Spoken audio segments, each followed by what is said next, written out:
Hello everyone. इस video में मैं आपको बताऊंगा, पूरा प्रोसेस बताने वाला हूँ स्टैटिस्टिकल असिस्टेंट का। एग्ज़ाम फॉर्म फिल करने से लेकर अपॉइंटमेंट तक क्या पूरा प्रोसेस रहने वाला है, क्या क्या स्टेप्स इसमें इन्वॉल्व्ड हैं, मैं सारा इस वीडियो में आपको बताने की कोशिश करूँगा। तो दोस्तों, जैसा कि आप जानते हैं, एग्ज़ाम का एडवर्टीज़मेंट निकला हुआ है। 15 सितंबर इसकी लास्ट डेट है। आई होप आपने एग्ज़ाम फॉर्म फिल कर दिया होगा। लास्ट डेट का वेट मत कीजिएगा। एग्ज़ाम फॉर्म जितनी जल्दी हो सके उतनी जल्दी फिल कर दीजिएगा। मैं आगे बताता हूँ और क्या क्या स्टेप्स इसमें रहने वाले हैं। तो सबसे पहला स्टेप जो है वो एग्ज़ाम एडवर्टीज़मेंट का है। डीएसएसबी ने एग्ज़ाम एडवर्टीज़मेंट इशू कर दिया है और आपको 15 सितंबर तक अप्लाई करना है। उसके बाद जो सेकंड स्टेप रहने वाला है दोस्तों, वो रहने वाला है डीएसएसबी जो है एग्ज़ाम कंडक्ट कराएगा इसका। तो आप एक्सपेक्ट करके चलो कि विद इन 6 मंथ्स एग्ज़ाम हो जाना चाहिए, या फिर एग्ज़ाम उसके बाद अगर डिले होता है तो होपफुली वो इलेक्शन के बाद ही हो पाएगा, क्योंकि इलेक्शन से 2-3 महीने पहले सारा स्टाफ जो है इलेक्शन ड्यूटी में डिप्लॉय हो जाएगा। आगे हम बात करें, जब डीएसएसबी एक बार एग्ज़ाम ले लेगी उसके बाद एक रिज़ल्ट नोटिस आएगा, जो कि हमारा फाइनल कट ऑफ नहीं रहेगा। एक कट ऑफ निकालेगी डीएसएसबी, जिसके बेस पर कैंडिडेट से डोजियर ई डोजियर अपलोड करे जाएंगे। ई डोजियर क्या होता है? बेसिकली जो लोग मिनिमम कट ऑफ को क्लियर कर देते हैं, जो डीएसएसपी डिक्लेयर करती है उस पोस्ट के लिए, उसके बाद कैंडिडेट्स को अपने सारे डॉक्यूमेंट्स जो हैं ऑनलाइन डीएसएसपी के पोर्टल पे अपलोड करना रहता है। अगर मैं लास्ट ईयर की बात करूं, जो 2017 वाला एग्ज़ाम 2019 में हुआ था, उसका जो मिनिमम कट ऑफ जो रखा डीएसएसपी ने, कट ऑफ जो रखा ई डोजियर अपलोड करने के लिए, वो ये था। जनरल कैटेगरी का 84.75 रखा, ओबीसी का 70, एससी का 65.75, एसटी का 60.25, पीएच ओएच कैंडिडेट्स का 60.25, यहाँ पे 60 है। तो जो ये कट ऑफ थी, ये हमारी फाइनल कट ऑफ नहीं थी, ये मिनिमम कट ऑफ रखी गई डीएसएसबी के द्वारा, जो कैंडिडेट को शॉर्टलिस्ट करे गए ई डोजियर्स के लिए। तो देख सकते हैं आप, यहाँ पे लिखा भी है डीएसएसबी ने, based on the performance of the examination online mode candidates, a total of 381 candidates who obtained marks above or equal to cut off marks in their respective categories as detailed below have been provisionally shortlisted to upload e dossiers. तो जो DSSP ने minimum cut off निकाली, इस cut off पे जितने लोगों के marks इतने या इससे ज़्यादा थे, उनको ई डोजियर फिल करने के लिए प्रोविजनली शॉर्टलिस्ट करा गया। इसके बाद दोस्तों हम आगे बात करें, जब एक बार ई डोजियर अपलोड हो जाता है, उसके बाद डीएसएसबी फाइनल रिज़ल्ट निकालती है, जिसमें बच्चों को नॉमिनेट करा जाता है सिलेक्शन के लिए। तो उसकी अगर हम बात करें, तो जो पहला रिज़ल्ट आया, जो फाइनल रिज़ल्ट आया, क्योंकि रिज़ल्ट डीएसएसबी क्या करती है, पहले फाइनल रिज़ल्ट निकालेगी, उसके बाद सप्लीमेंट्री रिज़ल्ट भी निकालेगी। तो जो ई डोजियर फिल करने के बाद जो हमारी ये कट ऑफ थी, आप देखेंगे यहाँ पे इससे हाई मार्क्स पे इन्होंने शॉर्टलिस्ट करे कैंडिडेट्स को जो अपॉइंटमेंट के लिए। तो यहाँ हम देखें तो जो पहला जो रिज़ल्ट आया, उसमें यूआर की कट ऑफ गई 92.5, ओबीसी की 70 थी, एससी कैटेगरी की 74.5, एसटी की 61.75, ओएच कैटेगरी की 74.25, वीएच की 60, एचएच की नॉट एप्लीकेबल था, तो कोई कैंडिडेट्स को नहीं मिले। तो जो ये कट ऑफ थी, जिन बच्चों के मार्क्स इतने या इससे ज़्यादा थे, उनको प्रोविजनली नॉमिनेट करा गया डीएसएसपी के द्वारा अपॉइंटमेंट के लिए। ये तो हमारा हो गया पहला रिज़ल्ट नोटिस जो आया था। इसके बाद डीएसएसबी में सप्लीमेंट्री रिज़ल्ट भी निकालता है। तो जो पहला सप्लीमेंट्री रिज़ल्ट आया, उसके अंदर आप देखेंगे जो कट ऑफ गई वो 92 गई यूआर की, जो उससे पहले 92.5 से 92 गई, जिसमें 0.5 मार्क्स का रिड्यूस हुआ कट ऑफ जो है। ओबीसी की 70 से 70.75 हो गई, और एससी की 74.5 से 72.25, एसटी की 61.75 से 60.25। इसी तरीके से आप बाकी कैटेगरी से देखते हैं। तो ये जो था, ये हमारा सप्लीमेंट्री रिज़ल्ट था। इसके बाद एक सप्लीमेंट्री रिज़ल्ट और आया। इसमें अगर आप देखोगे, यूआर की कट ऑफ जो है यहाँ पे 92 थी, जो घटकर हो गई 91.75। यहाँ पे ओबीसी की 70.75 थी, एससी की 72 थी, एसटी की 60.25 थी, और बाकी कैटेगरीज आप यहाँ देख सकते हो, जो फिजिकली हैंडीकैप कैटेगरी होती है उसके अंदर। फिर इसके बाद डीएसएसबी ने एक फाइनल सप्लीमेंट्री यानी कि थर्ड सप्लीमेंट्री रिज़ल्ट और निकाला, जिसमें आप देखोगे जो कट ऑफ रिड्यूस हो गई यूआर की 91.25 पे, ओबीसी की 70.75 पे, एससी की 71.5 पे और एसटी की 60.25 पे। तो जो ये हमारी कट ऑफ थी, ये हमारी लास्ट कट ऑफ थी। इसके बाद भी कोई सप्लीमेंट्री रिज़ल्ट नहीं आया। तो ये हमारा फाइनल सप्लीमेंट्री रिज़ल्ट था डीएसएसबी के द्वारा। जिन बच्चों के मार्क्स इतने इतने थे उनको फाइनली नॉमिनेट करा गया डीएसएसबी के द्वारा स्टैटिस्टिकल असिस्टेंट पोस्ट के लिए।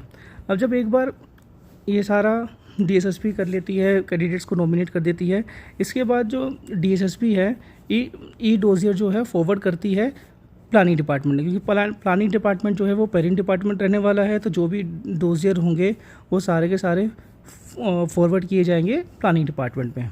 तो जो अगला स्टेप रहने वाला है वो ये रहने वाला है forwarding of e dossier from DSSB to planning department. इसमें जब डीएसएसबी प्लानिंग डिपार्टमेंट आपके डोजियर भेज देगी तो आपको एक ऐसा ईमेल आएगा, your dossier has been forwarded to user department that is planning department. तो ये आपको एक ईमेल आएगा जब क्या कहते हैं डीएसएसबी जो है प्लानिंग डिपार्टमेंट को आपका डोजियर सेंड कर देगी। जब एक बार डोजियर प्लानिंग डिपार्टमेंट में चल जाएगा तो प्लानिंग डिपार्टमेंट कैंडिडेट्स को बुलाएगी प्लानिंग डिपार्टमेंट में उनके डॉक्यूमेंट वेरिफिकेशन के लिए। यहाँ पे आपके सारे डॉक्यूमेंट्स जो हैं चेक होंगे फिजिकली प्लानिंग डिपार्टमेंट के अंदर। तो जब प्लानिंग डिपार्टमेंट बुलाती है कैंडिडेट्स को, उनको ईमेल के द्वारा बुलाया जाएगा। जो अगला स्टेप रहने वाला है verification of documents at planning department. इनका जो मेन ऑफिस है वो है आपका सचिवालय में। तो वहाँ से आपको एक मेल आएगा, जैसा कि आप ये देख सकते हैं। ये मेरा मेल है जो मुझे आया था, जो मेरे को रिपोर्टिंग डेट दी गई थी वो 23/10/2020 को दी गई थी। तो यहाँ पे आप देख सकते हैं कैंडिडेट जो है बैचेस के अंदर प्लानिंग डिपार्टमेंट जो है कैंडिडेट्स को बैचेस के अंदर बुलाती है फिज़िकल डॉक्यूमेंट वेरिफिकेशन के लिए। तो यहाँ पे आप देख सकते हैं। अब जब एक बार क्या कहते हैं ये physical document verification planning department कर लेती है, इसमें बहुत सारे बच्चे रिजेक्ट होते हैं। मोस्टली रिजेक्ट तो नहीं, पर क्या कहते हैं कुछ कमियां निकल जाती है क्वालिफ़िकेशन को लेके। अगर डीएसएसबी से कुछ रह जाए तो वो यहाँ पे प्लानिंग डिपार्टमेंट जो है क्लियर करती है कि कोई इशू तो नहीं है आपके डॉक्यूमेंट में, या कोई भी क्वालिफ़िकेशन रिलेटेड कोई इशू तो नहीं है। तो यहाँ पे डॉक्यूमेंट्स वेरिफिकेशन की जाती है प्लानिंग डिपार्टमेंट के द्वारा। जब एक बार प्लानिंग डिपार्टमेंट वेरिफिकेशन कर लेती है उसके बाद प्लानिंग डिपार्टमेंट जो है दिल्ली गवर्नमेंट में जितने भी ऑफिस है जहाँ पे स्टैटिस्टिकल असिस्टेंट की पोस्टिंग होती है वहाँ पे आपको पोस्टिंग ऑर्डर निकालेगी आपके। तो जो अगला स्टेप है वो है after verification of documents planning department will allot departments to selected candidate. जो वेरियस डिपार्टमेंट है दिल्ली गवर्नमेंट के अंदर उनको उसमें क्या कहते हैं आपको नॉमिनेट किया जाएगा। फिर उसके बाद आता है आपके पास, जब एक बार आपको डिपार्टमेंट अलॉट हो जाएगा तो फिर उस डिपार्टमेंट के ऊपर रहता है आपको offer of appointment letter issue करना, मेडिकल करवाना, पुलिस वेरिफिकेशन कराना और अपॉइंटमेंट लेटर इशू करना। तो प्लानिंग डिपार्टमेंट का यहाँ पे रोल अभी ख़त्म हो गया। अब सारा का सारा रोल आएगा यूज़र डिपार्टमेंट का। तो यहाँ पे आप देखें तो जब एक बार डिपार्टमेंट एलोकेट हो जाएगा तो आपको offer of appointment letter issue करा जाएगा। जैसा कि यहाँ पे आप देख सकते हैं मेरा ऑफर ऑफ अपॉइंटमेंट लेटर है। तो यहाँ पे लिखते हैं congratulations you are nominated by DSSB for the post code इतना है statistical assistant, your offer of appointment letter for the post statistical assistant has been issued. तो यहाँ please report for documents verification along with the offer of appointment letter in original all relevant documents and with your recent photographs. तो यहाँ पे क्या होगा, एक बार जो user department आपको अलॉट होगा वहाँ पे एक बार फिर से डॉक्यूमेंट वेरिफिकेशन होगी और जो भी फॉर्मेलिटीज़ होती हैं अपॉइंटमेंट की वो क्या कहते हैं आपको एक्सेप्टेंस देना होगा कि अपनी विलिंगनेस दिखानी पड़ेगी आपको कि आप ज्वाइन करना चाहते हैं या नहीं करना चाहते हैं। तो जो भी फॉर्म्स वगैरह भराए जाते हैं अटेस्टेशन फॉर्म वगैरह ये सब वहाँ पे किया जाएगा। तो आपको अपनी एक्सेप्टेंस देनी है। एक नॉर्मल सा डॉक्यूमेंट वेरिफिकेशन होगा आपके ओरिजिनल के साथ। जो डोजियर कॉपी यहाँ पे आएगी। ऑनलाइन होता है सारा प्रोसेस। यूज़र डिपार्टमेंट के पास एक फ़ाइल भी आएगी आपकी डीएसएसबी से, उससे वो आपके डॉक्यूमेंट्स को मैच करेगी। और जब आपके ये सब अपॉइंटमेंट की फॉर्मेलिटीज़ पूरी हो जाएंगी तब आपको एक मेडिकल लेटर इशू किया जाएगा, आपको मेडिकल के लिए भेजा जाएगा। तो अगला आप देखेंगे after acceptance of offer letter at user department medical letter will be issued.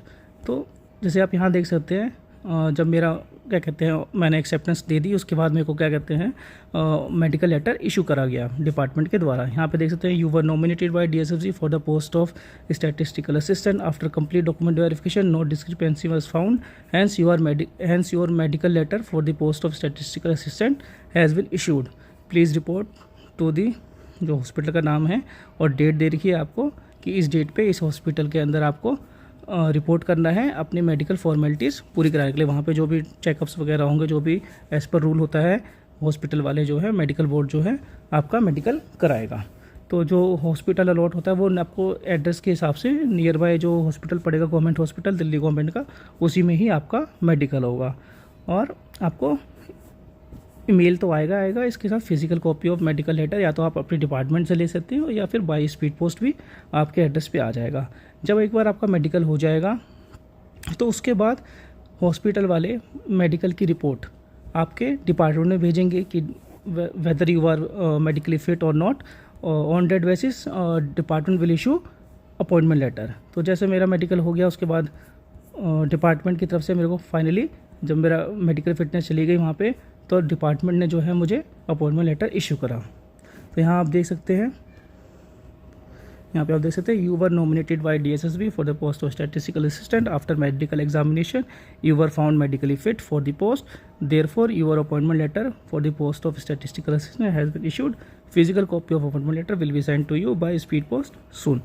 तो मेडिकल के बाद आपको अपॉइंटमेंट लेटर इशू कर दिया जाएगा और एक स्पीड पोस्ट से भी आपके पास कॉपी आएगी। चाहो तो आप क्या कहते हैं डिपार्टमेंट से ही बाय हैंड भी कलेक्ट कर सकते हो, और डिपार्टमेंट के ऊपर डिपेंड करता है डिपार्टमेंट देता है या नहीं देता है।